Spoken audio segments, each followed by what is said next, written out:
नमस्कार मंडळींनो, स्वागत आहे तुमचं आपल्या या चॅनलवर. ओके. आता महाराष्ट्रात असं घडून येत आहे की पुन्हा एकदा पाण्याचा जो मोठा प्रश्न आहे तो सुटण्याची जी चिन्हे आहेत ते दिसून येत आहेत. कारण की जलयुक्त शिवार अभियान 2.0 अंतर्गत तब्बल 1,44,000पेक्षा जास्त कामांना आता मंजुरी मिळालेली आहे. त्यापैकी 1,10,000हून अधिक कामे पूर्णही झालेली आहेत. नेमकी कोणती कामे झाली, कोणत्या जिल्ह्यांना याचा सर्वाधिक फायदा होणार आणि शेतकऱ्यांना याचा किती प्रमाणात फायदा होणार आहे, ही सगळी माहिती या व्हिडिओमध्ये आपण पाहणार आहोत. ओके.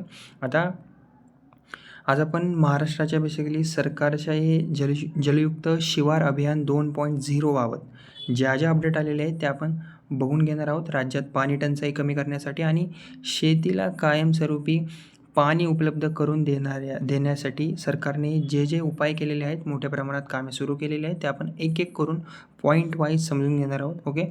आता एकूण मंजूर कामे. ओके.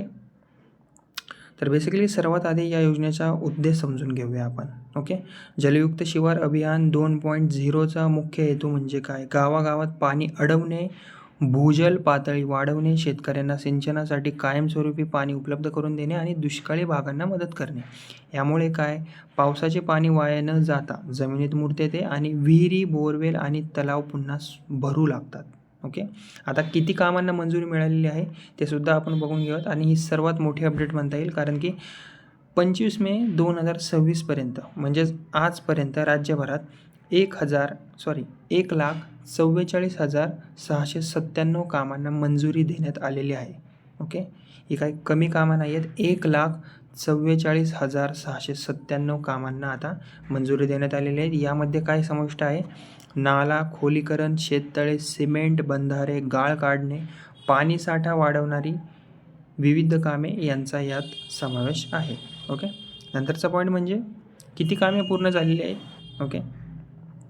सरकारच्या माहितीनुसार 1,10,120पेक्षा जास्त कामे पूर्ण झालेली आहेत. म्हणजेच मोठ्या प्रमाणात प्रत्यक्ष काम सुरू असून अनेक गावांना त्याचा फायदासुद्धा दिसू लागलेला आहे. ओके. आता एल निनो आणि पाणी टंचाईचा धोका लक्षात घेऊन कामे युद्ध पातळीवर पूर्ण करण्याचे आदेश दिलेले आहेत. ओके. फडणवीसांचे हे आदेश आहेत. आपले जे मुख्यमंत्री आहेत देवेंद्र फडणवीस. भूजल पातळी कमी असलेल्या गावांना प्राधान्य आहे. टँकरवर अवलंबून गावांमध्ये हे कामे विशेषतः चालू केलेली आहेत. ओके. आता गावांमध्ये तातडीची दुरुस्ती. ओके. आता शेतकऱ्यांना याचा फायदा काय होणार? या अभियानामुळे विहिरींची पाण्याची जी पातळी असते ती वाढते. उन्हाळ्यातही पाणी टिकून राहते. सिंचनासाठी कमी खर्च येतो आणि शेती उत्पादन वाढण्यास मदतसुद्धा होते. पिण्याच्या पाण्याची समस्या कमी होते. विशेष म्हणजे मराठवाडा आणि विदर्भातील अनेक गावांमध्ये याचा आता चांगला परिणाम दिसून येत असल्याचे सांगितले जात आहेत. ओके. आता गावांमध्ये तातडीची दुरुस्तीसुद्धा केलेली जात आहे. जलयुक्त शिवार 2.0मधील जुन्या संरचनाची दुरुस्ती होत आहे. बंधारे असेल, शेततळे असेल, नाले असेल, खोलीकरण असेल, यावर आता भर दिला जात आहे. ओके. प्रत्यक्ष पडताळणी मोहीम म्हणजे राज्यभरातील 15.15 लाख जलसंधारण संरचनापैकी 12.27 लाख संरचनांची ऑन साईट तपासणी सध्या पूर्ण झालेली आहे आणि कामाची गुणवत्तासुद्धा तपासणी सुरू आहे. ओके. आता कोणत्या भागात ही जास्त कामे आहेत? सध्या मराठवाडा, विदर्भ, पश्चिम महाराष्ट्रातील दुष्काळी भाग येथे मोठ्या प्रमाणात ही कामे सुरू आहेत आणि काही जिल्ह्यांमध्ये जलसाठा वाढल्याने शेतकऱ्यांमध्ये समाधान व्यक्तसुद्धा केले जात आहे. ओके.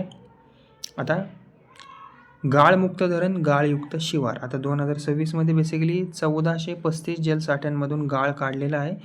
477.73 लाख घनमीटर गाळ उपसा झालेला आहे. 73,417 एकर जमीनसुद्धा सुपीक झालेली आहे. जलसाठा क्षमता आता मोठ्या प्रमाणात वाढलेली दिसून येत आहे. ओके. आता जून 2026पर्यंतची जर बाब झाली तर याबद्दल सांगायचं झालं तर विशेष लक्ष झालेलं आहे. जिल्हानिहाय गाळ काढण्याची कामे 15 जून 2026पर्यंत पूर्ण करण्याचे नियोजनसुद्धा झालेले आहे. पावसाळ्यापूर्वी जलसाठा वाढवण्यावर आता सरकारचा भर दिसून येत आहे. ओके. तर पुढील टप्पा काय सांगतो की सरकार पुढील काही महिन्यात उर्वरित मंजूर कामे पूर्ण करण्यावर जास्त आता भर देणार आहे. नवीन गावांचा समावेश होऊ शकतो. जलसंधारणावर अधिक निधी दिला जाऊ शकतो अशी माहितीसुद्धा समोर येत आहे. ओके.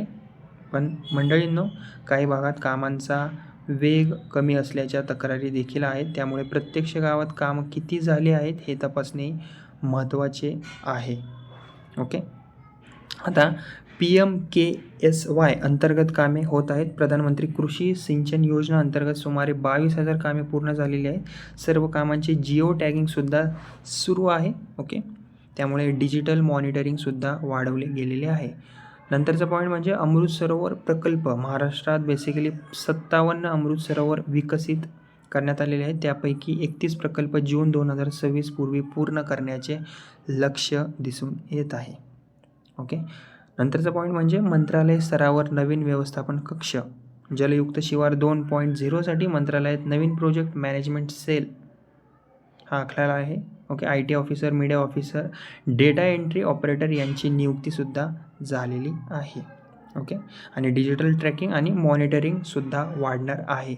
तर मित्रमंडळींनो, जलयुक्त शिवार अभियान 2.0 अंतर्गत महाराष्ट्रात मोठ्या प्रमाणात जलसंधारणाची कामे सुरू आहेत. तुमच्या गावात अशी कामे आता सध्या सुरू आहेत का हे मला कमेंटमध्ये तुम्ही नक्की सांगा. आणि तुमच्या जिल्ह्याचं नाव हे सांगायला विसरू नका. व्हिडिओ आवडला असेल तर व्हिडिओला प्लीज माझ्या लाईक करा. माझं हे बडी नावाचं चॅनल आहे, सबस्क्राईब करा. कारण की अशीच महाराष्ट्रातील सरकारी योजना व शेती अपडेटसाठी मी या चॅनलवर व्हिडिओ कंटिन्यू टाकत असतो. त्यामुळे तुम्ही पाहण्यासाठी विसरू नका. त्यामुळे माझ्या या चॅनलला नक्की सबस्क्राईब करा. ओके. आणि बेल आयकॉन दाबायला विसरू नका. धन्यवाद.